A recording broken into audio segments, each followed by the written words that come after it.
আসসালামু আলাইকুম। গতকালকে থেকে মনটা একটু খারাপ, কারণ আমার খুব কাছের এক বন্ধু গতকালকে মারা গেছে।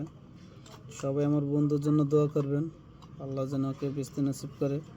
এই দুঃখের মাঝেও যখন আমাদের বীর ভাইদের কোনো কিছু ভালো খবর আসে, আসলে তো তখন মনটা একটু ভালো হয়ে যায়।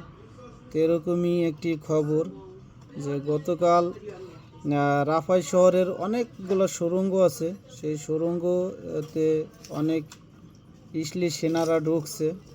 আর আমাদের বীর ভাইরা এমনভাবেই আপনার মাটির নিচে বিস্ফোরণ রাখে, হয়তো একটা ওয়েট থাকে যে এরকম কিছু ভারী কিছু গেলে হয়তো তখন বিস্ফোরণ হয়। তো এরকম হয়েছে। প্রথম হয়তো ইসলির কিছু সৈন্যরা সাধারণভাবে গেছে, দেখে কোনো ক্ষয়ক্ষতি নেই। পরে যখন তাদের সরঞ্জাম গাড়ি নিয়ে ঢুকছে, এরকম আকার বিস্ফোরণ হয়েছে, ভিতরেরগুলো তো শেষ হয়েছে আর বাইরেরগুলো আকাশে বাতাসে উঠছে।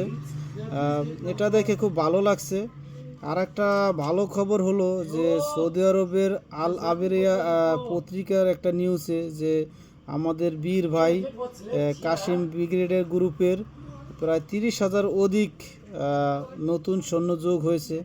কারণ এটা যোগ হওয়ার কারণ অনেকেরই হয়তো এই যুদ্ধের বিপক্ষে ছিল, কারণ এই পর্যন্ত প্রায় 1 লাখের অধিক মানুষ মারা গেছে আমাদের ওই ভাইদের দেশে।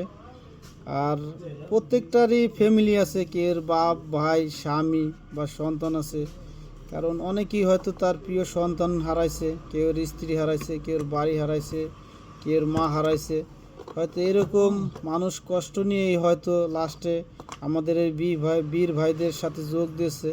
কারণ তাদের জীবন তো প্রায় শেষের দিকে, তাদের এখন হারানোর কিছু নাই। এখন তারা সামনের থেকে আগাবে। কারণ তারা এখন এটাই বোঝে যে জীবন তো শেষ হয়ে গেছে। আর যদি 2-4-5টার মেরে যদি তারা মরতে পারে, তাহলে হয়তো জীবনের কিছুটা শান্তি পাবে। এই জন্যই অনেক বীর ভাইদের সাথে অনেক ভাই যোগ দিচ্ছে। আর এদেরকে আপনার মাটির নিচে সুড়ঙ্গে এদের প্রশিক্ষণ দিতেছে কিভাবে রকেট কামান বারুদ এইগুলা নিক্ষেপ করা যায়, এই ধরনের প্রশিক্ষণ দিচ্ছে। কারণ এরা পেশাদার না, এরা হয়তো ফ্যামিলির কষ্টে অনেকেই হয়তো এই ভাইদের সাথে যোগ দিতেছে। আর পশ্চিমে আর ইসরায়েলিরা এরকম ধরনের কিছু নিউজ করে, সেইগুলা নিউজে আমাদের বীর ভাইদের বা আমাদের মনোবল ক্ষুণ্ণ করে। কিন্তু তারা এরকমভাবে নিউজ করে যে তারা পুরা রাফাই শহরে তাদের কন্ট্রোলে, কিন্তু আসলে মাঠের খবর তা না। কারণ মাঠের খবর প্রায় 1 সপ্তাহ ধরে এরকম পরিস্থিতি, কারণ অনেক ইসরায়েলি সেনারা মারা যাইতেছে, অনেক প্রতিরোধ করছে, তারা পিছু হটতেছে। এইগুলা দেখে খুব ভালোই লাগতেছে।